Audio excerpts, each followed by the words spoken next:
Magandang buhay mga kababayan. Nais ko po magpaabot ng aking pong taus-pusong pakikiramay sa lahat ng napituhan ng lindol sa Mindanao. Kanina pong hapon ay nag-live po ako sa aking channel.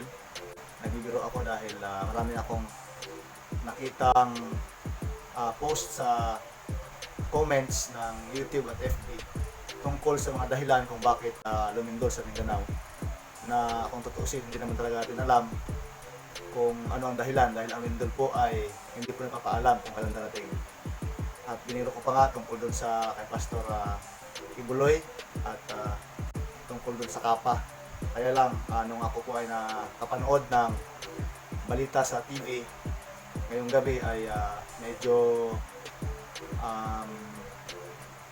bigla po akong nalungkot dahil ang akin pong kababayan sa Mindanao ay naapektuhan po ng lindol na magnitude 6.5. So talagang napakatindi po ng kanilang naranasan ngayon. At sa lahat po ng akin po mga kababayan sa Mindanao ay patuloy po tayo mag-ingat. Baka po mayroon na namang darating na lindol, wag naman po sana mangyari. Atin pong ipanalangin na sana ay tayo ay ingatan ng ating Panginoong Diyos na makapangyarihan sa lahat. At bagamat tayo po ay patuloy na nanalangin, atin pong tingnan ang atin pong mga tahanan kung saan po ang medyo safe, dahil sa oras po ng kabagab-bagaban, ayun, yun na yun. Sa oras po na may darating na ganong pangyayari ay alam natin kung saan pumunta, at huwag po ating kalimutan na manalangin sa bawat sandali. At mga kababayan na hindi po taga Mindanao, ay akin po kayong minanyayahan na sana ay atin pong ipanalangin ang lahat po ng mga na apektuhan ng lindol.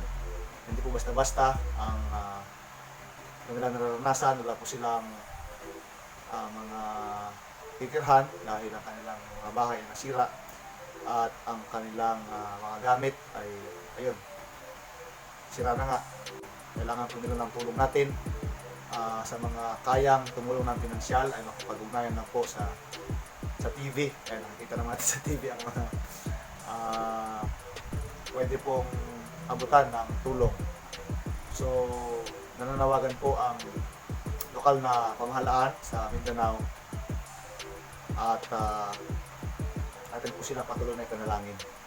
So mga kaibigan, ingat-ingat po sa long weekend dahil undas pa naman. Ayan, undas. Maging alerto po sa lahat po ng pagkakataon. So sana po ay maging masaya ang ating pong long weekend, tigit yung ating pong Paskong darating. Sana po ay hindi tayo matamaan ng kung ano-anong mga natural na kalamidad. God bless po sa ating lahat. See you in the next video po. Alright, alright, alright.